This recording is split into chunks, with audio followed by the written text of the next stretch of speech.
गुलमोहर nursery. हमारे यहाँ सभी तरह के फलदार हाइब्रिड पौधे, छायादार पेड़, नर्सरी इक्विपमेंट, परिजात, खुशबूदार, वास्तु, आयुर्वेद एवं पंचायत स्तर के समस्त पौधे उपलब्ध है। हमारा पता है पंचमुखी बालाजी मंदिर के पीछे, सेतखेड़ी रोड, ऋषि सांवरिया जी मंदिर, लदूसा रोड, मंदसौर।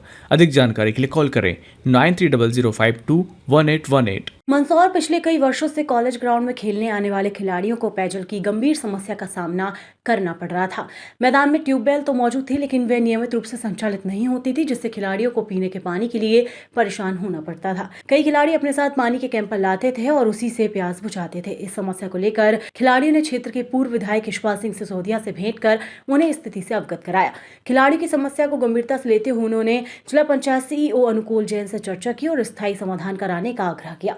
पूर्व विधायक ने स्पष्ट कहा कि कॉलेज ग्राउंड में स्थायी हैंडपंप लगाया जाए ताकि खिलाड़ी आसानी से अपनी पानी की बोतल भर सके, उन्हें बार बार परेशानी न उठानी पड़े। उनके प्रयासों के बाद अब कॉलेज ग्राउंड में हैंडपंप स्थापित कर दिया गया है। पेयजल की व्यवस्था सुचारू होने पर खिलाड़ियों में खुशी का माहौल है। आज समस्त खिलाड़ियों ने पूर्व विधायक का स्वागत का उनका आभार व्यक्त किया। इस अवसर पर खिलाड़ी ने एक और महत्वपूर्ण मांग रखते हुए कहा कि कॉलेज ग्राउंड में फ्लड लाइट भी लगवाई जाए, जिससे डे नाइट मैचों का आयोजन संभव हो सके और खेल गतिविधियों को नया आयाम मिल सके। क्या कहना है?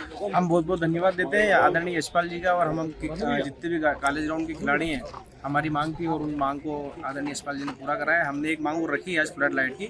हम उम्मीद करते हैं कि खेल मंत्री के माध्यम से इस ग्राउंड में फ्लड लाइट का भी काम हो जाए, जिससे अपन नाइट टूर्नामेंट हो सकेंगे।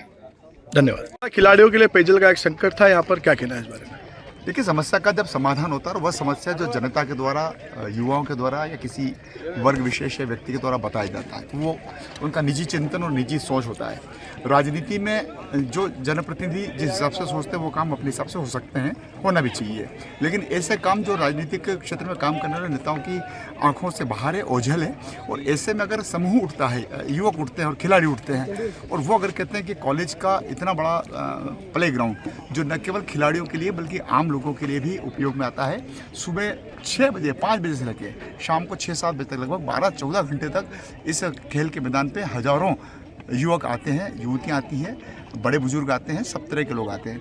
और ऐसे में एक ट्यूबवेल का खनन यदि पहले किया गया था, उस ट्यूबवेल के खनन होने के बाद उसकी पाइपलाइन का इश्यूज होते हैं, लाइट चली जाती है, समय पर स्टार्टर काम नहीं करता है, आदि आदि समस्या आती। तो खिलाड़ियों का कहना था, विशेष करके नवीन ने मुझे बहुत इसको ध्यान आकर्षित कराया। उनका कहना था कि सर, अगर एक हैंडपंप हो जाएगा तो हम अपनी आवश्यकता की पूर्ति कर लेंगे, हैंडपंप चलाएं, बोतल भरी पानी पी लेंगे। और ये नहीं होने के कारण से मुझे बाद में जानकारी मिली कि इन खिलाड़ियों को अपने घरों से या अपने व्यवस्था के हिसाब से कैंपर लेकर के आना पड़ता, पानी की बोतलें लेकर के आना पड़ती है। तो बड़ा शारीरिक रूप से, मानसिक रूप से, आर्थिक रूप से उनको परेशानी झेलना पड़ती थी। आज इन्होंने, मैंने भी प्रयास किया, और चूँकि अभी अपने पास तो कुछ है नहीं, अब जो कुछ है निर्देश है, आदेश है, निवेदन है, आग्रह है, तो मैंने कॉलेज के प्रिंसिपल ज्योति दुबे को और सीईओ जो जिला पंचायत है आजकल अनुकूल जैन, वो नोडल अधिकारी हैं पीजी कॉलेज के, और पीजी कॉलेज का ही ये ग्राउंड है, तो हमने उन्हीं से संपर्क किया कि आप जनभागीदारी में बनाएं, चैरिटी में बनाएं, कैसे भी आप इसका फंड अवेलेबल करा, कोई हैंडपंप की आवश्यकता है। मैं दोनों अधिकारी को धन्यवाद देना चाहता हूं कि उन्होंने जनहित की इस मांग की, छात्रों की मांग की, खिलाड़ियों की मांग की, बुजुर्गों की मांग की पूर्ति करी। ट्यूबवेल खनन हो गया है, 200 फीट पर करीब 2.5 से 3 इंच पानी आया है, ऐसा बताया गया है। बहुत जल्दी इसके ऊपर हैंडपंप का जो कवर होता है वो भी लगवा दिया जाएगा। और आज खिलाड़ियों ने कुछ और मांग रखी है, विशेष करके फ्लड लाइट की, क्योंकि नूतन स्कूल का जो प्ले ग्राउंड है, जो स्टेडियम है, वहाँ पर लेदर से ही खेला जा सकता है, टेनिस से मैदान का उपयोग करने की अनुमति नहीं दी जाती है।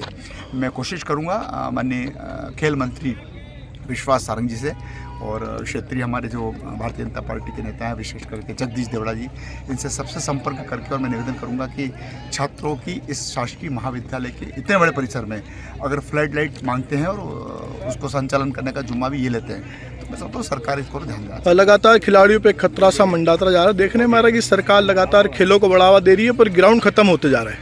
बहुत अच्छी बात है आपने कही। मैं बताना चाहता हूँ कि खेलो इंडिया के माध्यम से, सांसद खेल महोत्सव के माध्यम से खिलाड़ियों को जिस प्रकार से सुविधाओं में इजाफा किया जा रहा है, उसी प्रकार से चूंकि खेल के मैदान अब कम बढ़ते जा रहे हैं, तो अब नया जब भी सोचें, मेरे तो इस बार भी मास्टर प्लान में मैंने कलेक्टर महोदय को चिट्ठी लिखी थी और कहा था कि अब हमारा शहर हो गया छोटा, और शहर के आसपास जिस प्रकार से आबादी बढ़ रही है, आपको नया प्ले ग्राउंड देना पड़ेगा, आपको नया स्टेडियम देना पड़ेगा, आपको नया मुक्तिधाम देना पड़ेगा, आपको नया नवाचार करना पड़ेगा।